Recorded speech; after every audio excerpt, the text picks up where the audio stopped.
man, that damn Clipse album, Malice, and Pusha T, yo, and every feature, and Pharrell, and everybody else involved with the direction and production, yo, thank you. This album is so fun to listen to. Am I the only one that thinks this? These dudes say the most craziest street stuff in the world on the most pop rap beats you could get. And it's like the gangster version of pop beats. Because these are not traditional rap beats. Pharrell is way too creative for that. Like, he's not going to have a whole bunch of boom bap raps, beats. That slow tempo, all of that. He gonna have slow tempo, but the sounds that he uses, the instruments, everything that Pharrell be doing when making beats is like some sorcery stuff. But and then you get Pusha T and Malice to rap the way they rap on all of them. You remember the song If You Know, You Know? They had, just think about that beat. That was like a sneaker commercial beat. You could use that beat on anything. That's how pop it was for real. But then you listen to what they're saying on it. It's like, yo, they be making street stuff sound like a blast. Like, they sound like they have the most fun with all of the stuff they probably allegedly involved with. Man, I don't believe nothing is real in none of their raps. I don't believe none of that stuff. So I don't want to put nobody's business out, and this ain't that kind of channel. But the stuff they rap about sounds like fun if you listen to it from them. Everybody else makes sad stuff sound sad. They make the sad stuff sound fun. It's the beat selections. It's really the musical aspect and understanding how to blend yourself with the music.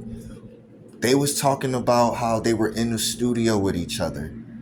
Besides them being family members, literally, which that is blowing a lot of people's mind, that we looked at them as just like friends or close people for years. A lot of people didn't know they were actual related or whatever. Anyway, even though they like damn near twins, these guys sounded like they had harmony. They sounded like energy was with them. You know what I mean? Like, a lot of these projects sound like, hey, yo, dog, I got a verse. Can I just throw this on your song or a remix? Or, hey, you got a beat for me? I got a verse for you. That's what it sounds like all these other projects are doing. This sounds like, hey, no, me and you, we going to the studio. Hey, me and you, what does this verse sound like? Hey, what does this bar mean? Nah, I think you should switch it here and put it. It sounded like it had direction. This is what the things that was missing from the great legend that just dropped his album. Don't even want to mention his name in this regard right now, but yeah, man, don't drop an album that sound like that ever again, especially the 6th iteration of something that we hold dear to our hearts. But with Malice and Clipse, with Malice and Pusha T did, for one, lyricism is there, still proving that after all of these years, yo, your lyrics could just get better. If you're really serious about your craft, it gets better over time, especially when you understand and you harmonize with it. I like that these guys found new directions in their life, one on a spiritual path and one just on a more, straightforward path of just dealing with themselves, their business, their life, their loved ones. The first song introducing dark topics got John Legend on there singing. So that's what I'm saying. It's like, yo, even the sad stuff sound fun to listen to. It's just a really good listen. I haven't heard, besides Kendrick Lamar coming out with something, or just you gotta really wait for the good art. You really do. You don't get a lot. And we've only had really one good rap album that we all been playing back and forth, back and forth, back and forth. I've still been hearing GNX all year long. Since it came out, I've been hearing it. A bunch of songs from it too. So now we get Clipse, we get Malice, we get Pusha T rapping really good. Their lyrics are still there. I love lyrical ability. I love manipulation of words and sounds, the meanings of things. I love that. That always is like, to me, like the science of the written. The lyricism. It's proven that you push your mind to say more things and mean more things. You're intentional in what your message is when you do that. When you just sitting there trying to think of rhymes, you just rhyme with this word, or I want to make this pattern, this multi, those are like the simpler things in rap that sometimes don't mean nothing if you're not really saying anything with words. I like that they have lyrical integrity.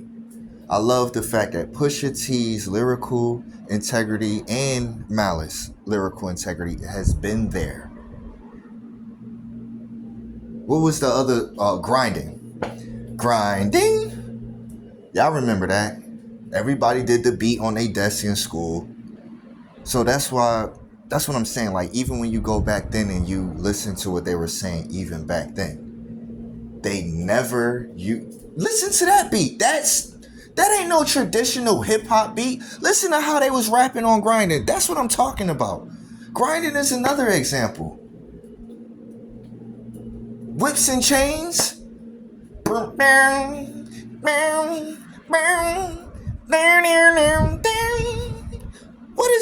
we talking about? And yeah, Kendrick Lamar smoked that verse. The fact that they wanted to take that verse off is for that verse. Why? He ain't say nothing in there that was crazy. He just went crazy. He just rapped really good. He ain't say enough to me for people to be trying to protest his verse off. Like, what are you doing? Hip hop is in a weird spot right now. They want the best from it and they want to make all the money, but all the stuff that makes money in hip hop is mostly the beef raps or aggressive rap.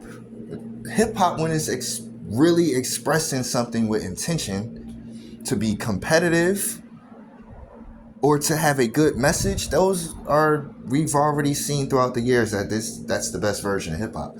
So why protest it when it's happening right in front of you? Why sue it? Why do that? You're ruining the very thing that made you who you are. I like that they also have they sound like men.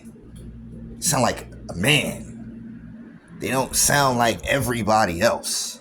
That's another annoying thing. Everybody want to sound whiny. They all want to complain. Everybody want to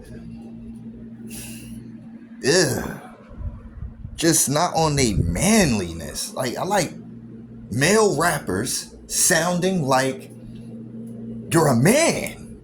I don't know really how else to say that. Masculinity in black men is important, especially in this weird world that we in, where y'all shame every right thing and all the wrong stuff you praise. To end it though, I'm going to listen to this album a little more because I want to really appreciate everything that's going on and probably give a second review. But this is just my first listen. It ain't been out that long. I just watched Superman, so my mind is still racing on that. That movie was crazy. But anyway, this is The Mind of AMILL, and thank you for watching.